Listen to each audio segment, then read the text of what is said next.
Hello and welcome to Views on News. I am Jawad Tehami. Prime Minister Shehbaz Sharif chaired a meeting to review the law and order situation in Quetta in the wake of that Jaffa Express hijacking incident by the terrorists, which was claimed by the terrorists of Balochistan Liberation Army. We had also seen quite at length talk on the part of DGI-SPR Lieutenant General Ahmed Sharif Chaudhry regarding the successful operation with precision and with high-grade skill against these terrorists and to rescue all those hostages, including women and children who were being used as human shields by these terrorists. Let me also quote that particular statement by Inter-Services Public Relations. On 11th of March 2025, Jaffa Express traveling from Quetta to Peshawar was attacked by heavily armed terrorists near Sibbi.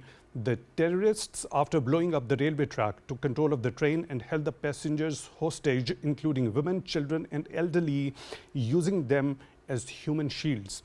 Security forces immediately responded to the situation, displaying unwavering courage and professional excellence. Our valiant troops engaged the terrorists with precision, and after a prolonged, intense and daring operation, the security forces successfully eliminated all 33 terrorists, including suicide bombers, while rescuing the hostages in a phased manner.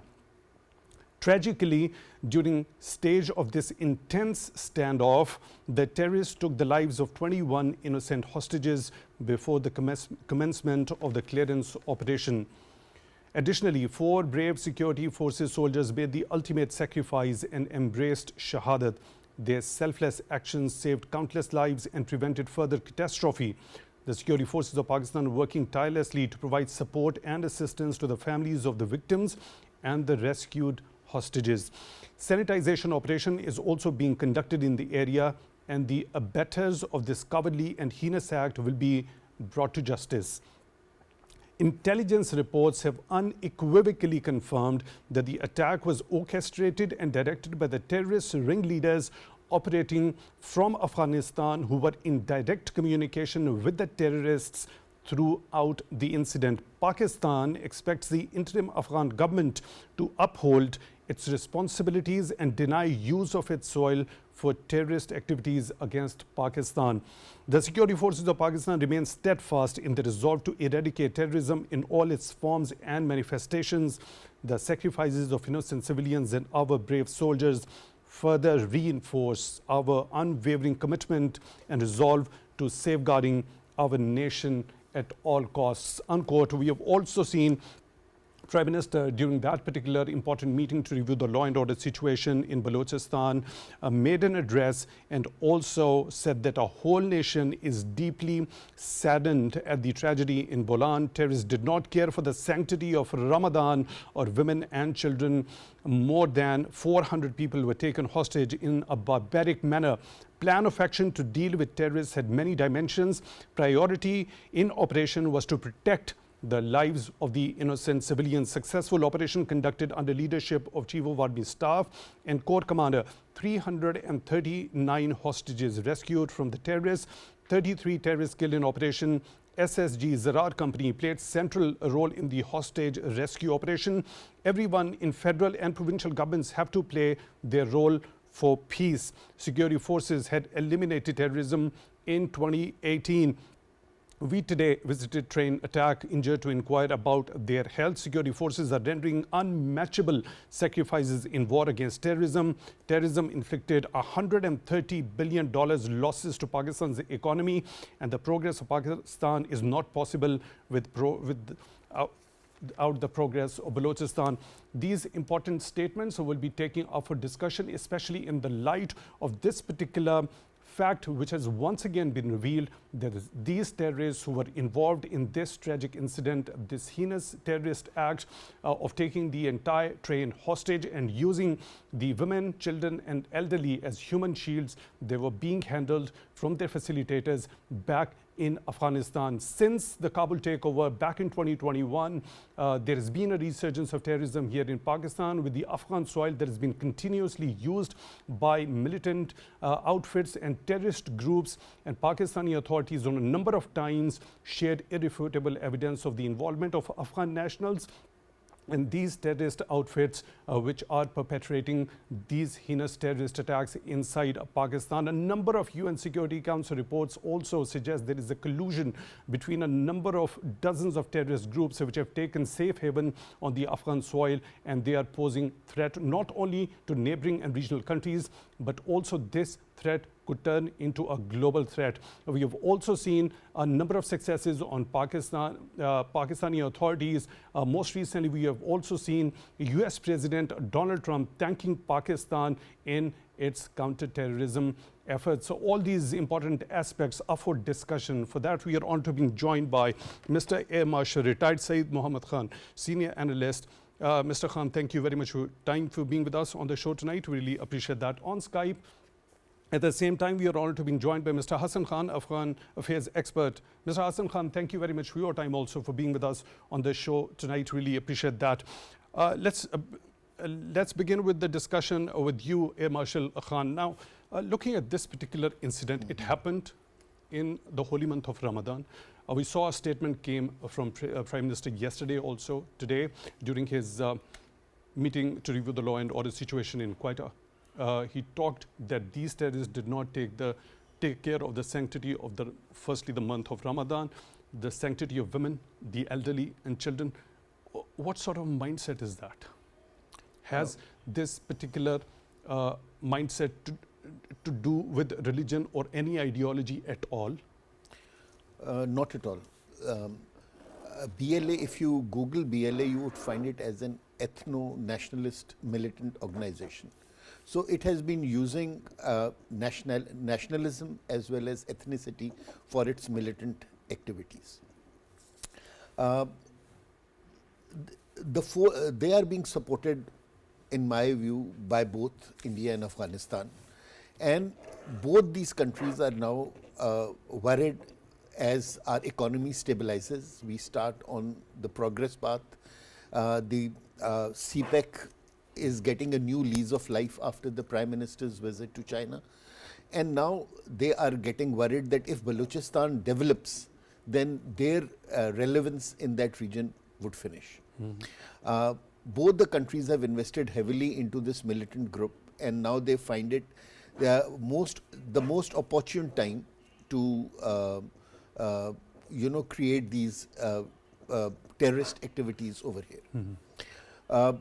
Like you yourself said, they are small organizations. If you look at BLA, it is only a force of 600 militants, which is not a very big force to reckon with. But now when many small groups join together, they find a reason. Now, we must now, if we want to ensure the progress of Pakistan, if we have to move forward in a very progressive way, we need to handle these organizations now both with carrot and stick. Okay. Carrot has to be used by our forces. They must now have a good plan to eradicate them once and forever, like they were done before 2000. And the carrot must come from the political forces in Balochistan. And they must engage all the important political leaders in Balochistan and create a consensus for the development of Balochistan. I think the time which is today will never be there, was never there in our history before, and will never be there for a long time to come, and where every organ of the state is willing to compromise on its long stand and build an environment where Balochistan and KPK can both progress economically. So I think that it is now time for us to get our house in order and act forcefully and intelligent. Very quickly, I just want your take before proceeding to Mr. Hassan Khan, your understanding regarding as to how this particular response on the part of the security forces has been. It was quite a gigantic task in terms that the suicide bombers were sitting inside those groups of people, and this particular operation had to be carried out with high precision so that those group of people were not affected. I think it will, one day it will be called as one of the most classic operations carried out against such a big, you know, an incident where so many hostages were there. I was just, once I was coming for your program, I was just going over the internet, and as per the history of hostage taking, this is the world's biggest hostage taking drama ever in the history of humankind. So never have so many people been kept hostage, taken hostage, and so quickly been released. All hats off to the security forces. But when we talk of the security forces, we have, the SSGs played a very, very good and a very smart role. They had a wonderful plan. They took out the, instead of going into a direct fight, over a prolonged period of time, they individually took out the terrorists and able to eradicate them. But I'm sure you must be knowing that the majority of the targets were taken out by the Pakistan Air Force through their UCAFs. And that is where I think the enemy would have gotten a surprise, because they never expected that we would carry out, attacks on the terrorists through our drones, and so nicely and so precisely. So I think both the SSGs and the Pakistan Air Force deserve all credit. I think this is one of the most classic case and the best case of undertaking counter one can well imagine how precise their coordination between these two organs would have been at that particular point in time. They must be talking to each other every second, and we have since we went into Zarb-e-Azb, we have had a very good communication link up with each other. Both the headquarters, they talk to each other. They are on direct lines with each other. They have the complete picture like you have in your studio. They have a complete picture of the area. They are getting inputs from all sources. And the thing was carried out, I thought that it will probably take 3-4 days for the situation to settle down or finish. But the way they finished it in less than 2 days, I think it is commendable. It is commendable. Mr. Hassan Khan, your understanding regarding this particular professionalism, the kind of precision that has been shown by the armed forces, the security forces of Pakistan in dealing with this particular, one of the biggest hostage situation in the world, as Mr. Saeed Khan has alluded to. Thank you very much. I think Mr. Khan is quite right. If you look at the level of hostage taking and the way the train has been hijacked, I think for the first time, it is the second incident where a train is hijacked. I think in the world history, the first happened in Holland somewhere in 1975 or 77. So because hijacking a train, it needs a lot of a superior level of command and control on the part of the hijackers. One, two, the selection of the site where to stop the train. Again, look at the site where it has been stopped. It is 25 to 30 kilometers away from the road. The communication system was not working there at all. And then the supply of men and the supply of women, supply of weapons and the supply of explosive to that part of the I think of the province or the targeted site. It is a gigantic task by all standard. And as far BLA is concerned, I don't believe that BLA has that capacity to carry out such a huge operations of hijacking a train and then taking hostage hundreds of people. Look, till now BLA was involved in a killing of like stray security boys, or attacking the police checkpost, or attacking the security checkpoints, etc. It has never done such a coordinated attack, a terrorist attack. Oh, yes, there was one on the Quetta railway stations, but that was an attack. It was not that doesn't require this level of command and control, coordinations, communication system. So by all standard, the hijacking was it was a big task by the for the terrorists. In the same way, and I think the operation against them was quite difficult, almost impossible. Before, I think when the military was planning an operations, we were quite pessimist that the area is so inhospitable, the terrain is so rugged, and the mountains are so, I think, inhospitable, that it is not possible for the military boys or the security people to go there and encircle them and release the hostages. But I think the way this operation is conducted, so it has belied all the, what we call it, the routine things, and why so many hostages were taken. They were having certain demands, and I think the terrorists were there for a long innings. They were not expecting that the military will opt for an operation, or the military will be able to carry out an operation. So they were there for a long innings, and their purpose was to defame Pakistan, to degrade or to disgrace the Pakistan security, and to keep Pakistan in the world media for a long time. But fortunately, they were not successful, because military has conducted an operation, as for our panelists said, that it was a coordinated. Definitely the Pakistan Air Force and the Pakistan's military, especially the SSG boys, they have done it marvelously. So I think it needs to be appreciated by everyone. Even it is a textbook operations, if we call it. It's a classic operations. In such a small time, the whole drama ended in 27 hours.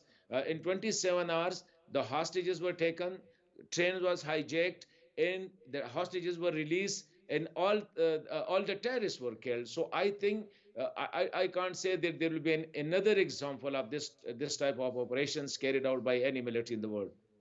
So what sort of a message does it deliver to all these terrorist outfits, the militant organizations, with such a successful operation within such a short span of time? I think, Tehami, it has not sent the message only to the terrorists, but also to those who are handling these terrorists and who are using these terrorists against Pakistan or the Pakistan's army, that there is no, what we call it, passions for them. The state will never tolerate them. What may be the level of, I think, what we call it, the casualties, but talking to the insurgents, there is no, I think, no possibility. And we have proved that definitely we were expecting more casualties, especially of the hostages and their families. But I think we were all ready for it. But nobody was ready for negotiation with the terrorists, or to succumbing to their demands. So I think the message has been quite clear and loud, that whatsoever you do, the state will not surrender to you.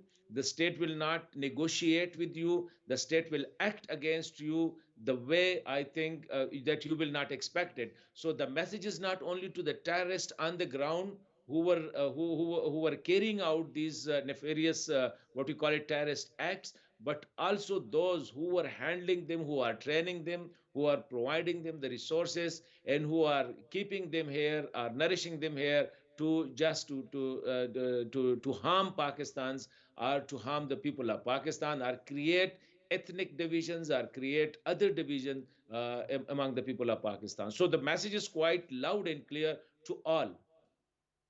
Right. Please stay with us, Mr. Hassan. Mr. Saeed Khan, your understanding as to the delivery of this particular message. Such a prompt action with such a high precision in such a rugged terrain with such inhospitable environment over there, regarding the skill, the valor, the strength, and the determination of the Pakistan Armed Forces, especially to those handlers. I would fully agree with what Mr. Hassan has said. You know, this is a classic case of a perfect operation being carried out. One thing which distinguishes this operation from the operations that have taken place in the past is that all the killing of the hostages was done before the operation started. When the operation started, after that there was no hostage was killed. It was only the terrorists, which means that one, our security forces were able to read the terrain very nicely. They were able to, through what intelligence sources that were available to them in terms of ground-based intelligence or airborne intelligence, they were able to identify the militants very precisely and then take them out. We must also not forget our 4 shaheeds who laid down their lives, while undertaking this operation. What I think is that these 4 shaheeds, they actually put themselves into a very difficult situation. They exposed themselves for the sake of the safety of the hostages. They gave their lives, but they saved the lives of ordinary Pakistanis. And I think we must, as a nation, salute them. We must, as a nation, be very proud of them. Adding to what Mr. Hassan said, I think this is not the end of the exercise. This is just the beginning. I think they underestimated the resolve of Pakistan as a state and as a nation. We have shown that we are better than them, irrespective of the unsurmountable problems we have in front of us. We will always stand up for our country and deliver the best. This is not the first time that Pakistanis have shown their capability. I think nobody has forgotten February 27th, 2019, where we showed to the people that if you may bring in your best equipment, but we are always better than you. Pakistan government must now show its resolve. And it is my request to the government of Pakistan and to the security handlers in the country. No, like we often keep hearing this sentence that power talks to power. These people are not going to understand the language of love and affection and the national motherhood that we are trying to show to them. They will not understand it because they are not doing this militancy for any cause. They are doing this militancy for their own objectives and aims, and that primarily that is money and they don't understand the language of love at all. So they have to be dealt. The rules of the game have entirely been changed after this particular incident. So the government must show it as quickly as possible. We must tell the Afghan government, we must tell the Indian government that if you help them beyond a certain state, then we will consider as a direct aggression against our country. One. Number two, wherever we find people who are supportive of these, wherever they are, in settled Pakistan or in KPK or Balochistan, they should be taken out and considered as militants or as people who are working against the interests of the state. And they must be taken out. The state should show that, like, if we are, if the state up till now has been acting as a mother, the state can also act as a father and, punish the children for whatever wrong they are trying to do to the country. Right. Mr. Saeed Khan, one of the very important points made by Mr. Hassan Khan regarding to the capacity of BLA. And he's of the view, clearly BLA didn't have such a capacity to carry out such an operation, which leads us to understand clearly there's been a support, there's been assistance in terms of resources, funding, equipment, the weapons, logistics and everything. So when we specifically talk about this particular statement by the Inter-Services Public Relations, intelligence reports have unequivocally confirmed that the attack was orchestrated and directed by terrorist ringleaders operating from Afghanistan who were in direct communication with the terrorists throughout the incident. So clearly this leads us there across the border in Afghanistan. Now, how to deal with the de facto authorities in Afghanistan since they have taken over Kabul? We've seen this resurgence happening. Number of times we have seen Pakistani authorities sharing irrefutable evidence with them, but there's been a pattern of denial with them on part of the leaders of Afghan Taliban. You are right that the Afghan Taliban have not been as receptive to our complaints as we expected them to be.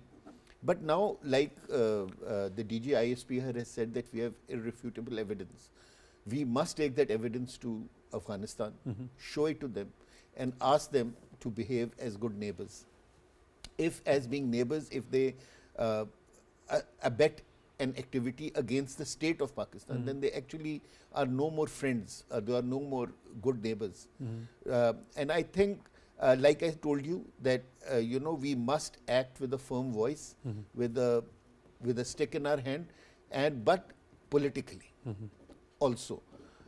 So I think both the politicians as well as the army has a role to play now, and the sooner they do it, the better it is, because there will be other activities that will overtake this incident, and people will tend to forget it. So till the time this is new, it is fresh in the minds of the people. People should see that the state of Pakistan is standing up for its for safeguarding its interest in the region. Remember, sir, that as we move on the path of progress, these activities are expected to be more, because our enemy was not expecting us to be coming out of this, economic morass so quickly. It has been almost a year only, and we are now talking of, increasing our GDP, and we are talking of bringing in more FDI and everything. Yeah, people economic expected that we would be overall, defaulting and becoming a pariah state. Now, that is where I think now they have found these small organizations to, create difficulty. The development that is going to take place, unfortunately, or fortunately for us, but unfortunately for them, is going to take place in Balochistan and KPK. So that is where they do not want peace and tranquility, and they are trying to actually scare away the foreign investors in these regions. So if we want these areas to develop, because this is the only way forward for them, right? The people of Balochistan and the people of KPK deserve all the good in the world, but that will only happen when some economic activity will take place. Gwadar is one thing which has been on their nerves, because if Gwadar becomes a success story, then a lot of other ports in their area, as well as a lot of other countries in the area, are going to get affected financially. So they want Gwadar to fail. They want the one road, one belt solution to fail, because there are a lot of economic zones on that road. So there is a lot of economic activity that's supposed to take place, and they want to, stop that economic activity. So I think it is now, I'm sorry for re-emphasizing again and again, but I think in my view, it is now time for the government of Pakistan to act very with firm hand. firmly. We are honored to be joined by another participant, Mr. Zahir Shah, Sherazi, security analyst, joining us on Skype. Mr. Sherazi, thank you very much for your time, for being with us on the show tonight. Really appreciate that. As Mr. Saeed Khan has just pointed out, that it is the progress that Pakistan is making by leaps and bounds. In the last 1 year, we have seen there was an imminent default. Pakistan came out of that particular threat. Not only that, we have also seen, we are talking about the increase in GDP, we are talking about the increased remittances, increase in exports, more foreign direct investment coming into Pakistan. A number of grand initiatives in that particular direction have been taken by the authorities here in Pakistan. What's your understanding? What could be the possible motivations behind these heinous terrorist attacks, especially when we talk about this Jafar Express incident? Whenever there is progress happening within Pakistan, and whenever there was another observation made during yesterday's show by one of the participants, whenever there is a talk of sending the illegal Afghan immigrants back to their country, such type of attacks increase in Pakistan. Please go ahead. Well, thank you, Jawad. I think, yes, obviously, the economy is on the right track, but I would say it is not possible to sustain this economic boom and foreign investment until and unless we have security in our region. And especially the way the militants have reorganized, I think it's not very simple. This Jafar Express is a huge incident. And I think it's the organized attack, like more than 30 militants attacked, and they carried out this terrorist activity. It's not a simple hit and run, guerrilla type of attack. It was not a simple suicide bombing. And today, again, you have seen there was a huge attack on Jandora Fort, which was, averted, and 10 militants were killed in time as the security forces responded. The gunship helicopters were called in, and even the drone strikes, they managed to stop that attack. So it means now that the attacks and the realignment of the militants is changing. Their strategy is changed. The second day, consecutive day, you have two major attacks, and they are now directly attacking. It means it's not a hit and run militant activity for which we had been, fighting for so long. Yes, our kinetic of operations were very successful. We managed to dislodge them, and obviously, again and again, we are pointing towards the Jafar Express incident that it was, controlled from Nimroz province of Afghanistan. This is another side. But on the other hand, I think Afghanistan at this stage has become, a kind of a franchise where you can hire militants, where you can rent out weapons, and you can attack any country. You have more than 20 to 25 militant groups, and at least 15, 16 are operating against Pakistan. So this is a very serious issue. Pakistan must have to take up this issue, not only with the Kabul government, but also with the international community. I think it's the third time that the US-led coalition had left Afghanistan alone, and with a huge pile of weapons, more than $8 to $9 billion of weapons they are lying. They are in the hands of militant groups. They are in the hand of those warlords. It may be ISK, it can be a TIP, it can be BLA or other Fitna al-Khawarij or the TTP. So it means that you have a lot of activity going on inside, and importantly, the Afghan government is either not willing to take action against them or it is unable to take action against them. These are the two different theories, but I think perhaps the Kabul government is, in one way or the other, supporting most of these militant groups because of the code of Pashtunwali, because of the sacrifices they had given during the American occupation of Afghanistan. They had been sheltered in Pakistan by these TTP fighters and all these things. So this is one side of the story. Mr. Coming Sherazi, don't again you to think like repatriation, resistance or support on the part of the Afghan Taliban to these terrorist groups is going to push them in further isolation internationally? but the Afghan Taliban are now openly supporting. Why we are not discussing it? A couple of days back, you have like more than 18 militants killed on the border of North Waziristan, and these bodies were taken back to Khost and Logar province, where the local journalists and the local community, they protested that why Islamic Emirate is sending fighters to Afghanistan to fight along with the TTP and other militant groups which are destabilizing Pakistan, because this is ethically wrong. This is like wrong by virtue of a peaceful neighbor, because Pakistan had done a lot. I think another important issue is the narrative, the anti-Pakistan narrative among the Afghans, not only the Taliban government, but also the Afghan diaspora, which is living abroad in Canada, in America, in the United Kingdom, and other areas. They are constantly propagating that Pakistan perhaps is responsible for a lot of their miseries, which is not the fact.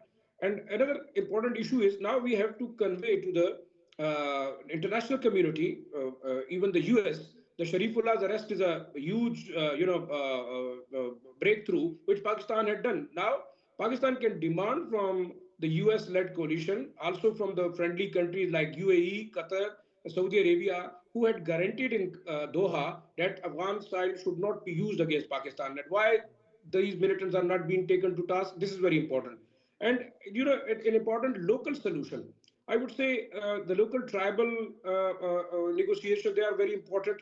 Also, you have to take the regional countries like Iran, the Central Asian Republic, China, and they must form a kind of a cluster to deal with this Afghan crisis, because Afghan crisis is not a simple issue where we can leave them and they can just come over and attack our soil.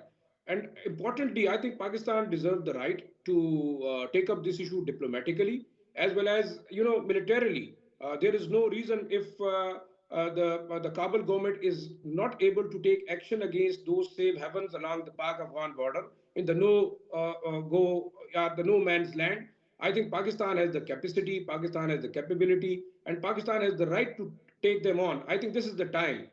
Yes, I would not say that Right. only To military take is the action at its military own action is regarding okay. these elements. Mr. Sherazi, regarding India, what's your understanding about it? It has been seen as a peace spoiler when we saw that Pakistan was doing so much for the cause of the Afghan people, which were devastated by the 2 decades of war. Pakistan had been advocating their miseries, the dire economic crisis they were facing over the last 2 decades at all the international fora. And during those peace and reconciliation efforts, it was India which was trying to spoil peace. What about it at this particular point in time? We have also seen it has been actively involved with its agents in espionage and sabotage activities in Balochistan province in order to sabotage the CPAC projects there with that classical case of Kulbhushan Yadav. Jawad, I think it's not the right thing to be complaining all the time. I think India is an enemy, and I think our policy is again always towards Indian oriented. On the eastern border, they are quiet because you have a huge military. You have a deterrence of the nuclear weapons. India would not be attacking directly, but yes, it has launched a proxy war on your western border, and it's very tactfully dealing with it. Why we are unable to counter the hybrid warfare? The propaganda is there, the Indian media, the Indian propaganda, it is very much active. It is, highlighting, it is criticizing Pakistan in one way or the other, but we could not stop it. Then the Indians managed to, penetrate even among the Taliban government. Now they are meeting them. They are, the development of Chabahar, and apart from a number of infrastructure projects which are going on in Afghanistan, the dam projects India is supporting. So it means I think India has opened a new front on the western border. Have on this particular front? What recommendations or suggestions do you have on this particular front? What should we be ideally doing in order to counter that in immediate terms in particular? Actually, you have to, diffuse this no trust with the Afghan government because Afghanistan is our neighbor. If we can talk to India, we can speak to Taliban, and one way or the other, we have to take up this issue diplomatically.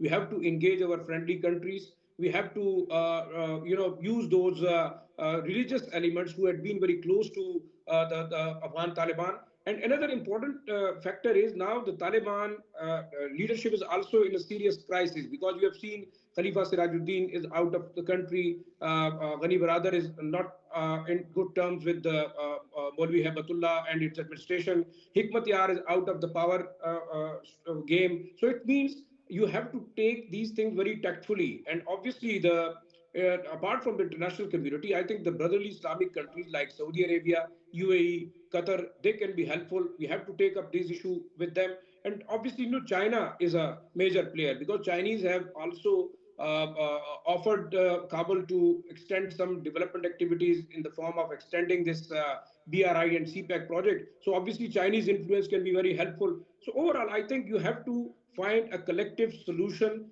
not only engaging the regional countries, but also direct talks with the Kabul and a clear message to them. And I think to cap it all, for example, this BLA issue, BLA is a banned militant outfit which had been declared a terrorist organization by the UK, the United States, Germany, even the United Nations.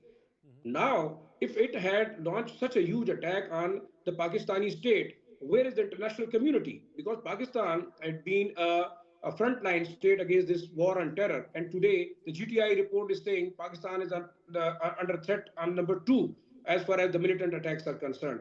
Why the international community, why the Islamic countries, why the regional countries had left Pakistan alone? I think it is very dangerous. It would be, very threatening not only for regional peace. Mr. I think Sherazi, it can quickly, go beyond that.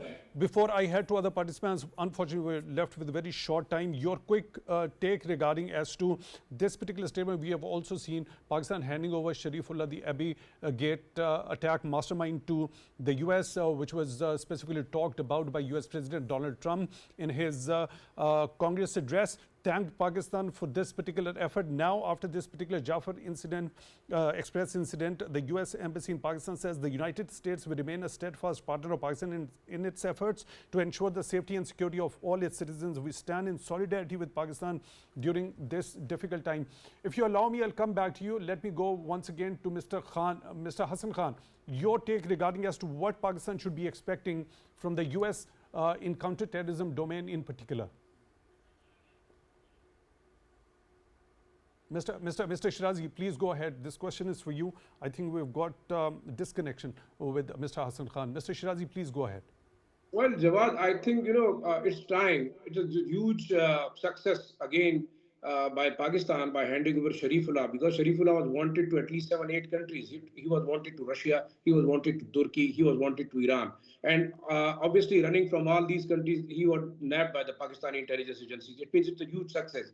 Yes, we have condemnation by the United States. We have sympathies by the United States, the United Nations, as well as UK and other countries. But we don't need sympathies alone. We need, a powerful action. What the international community is likely to help us out to root out the causes of terrorism, the nexus of terrorism inside Afghanistan. This is very important. I think ISK, TIP, BLA, BNA, and Fitna al Khawarij, a number of other such small splinter groups, they are threatening not only Pakistan, but it would be ultimately a huge threat to the United States and the international community. I think they should not be ditching Pakistan again. This is a very clear message, and Pakistani lawmakers have to clarify this and give a straight message. If the international community is not willing to support, I think Pakistan has the capacity, Pakistan has the ability. It can go and strike inside those safe havens along the no man's land along Pak-Afghan border, because this is our right to defend ourselves. If the international community is not helping us out, why we should be waiting them and why we should be begging them? I think we have to be going with a full-fledged action. I get your point. Mr. Sherazi, please stay with us. Mr. Saeed Khan, your understanding regarding what could be expected from the US in particular, to whom we've been the frontline ally in the war on terror for 2 decades. Thank you, Tehami.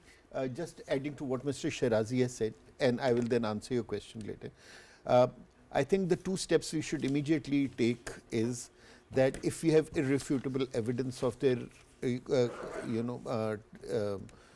talking to their commanders in Afghanistan, we must take this evidence to the Afghan government as well as to the Indian government through the state of Pakistan.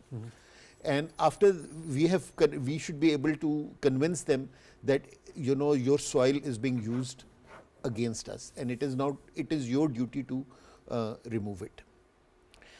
If they do not, in the worst case scenario, if they do not, then I think these days we have a very good position as non-permanent member of the Security Council.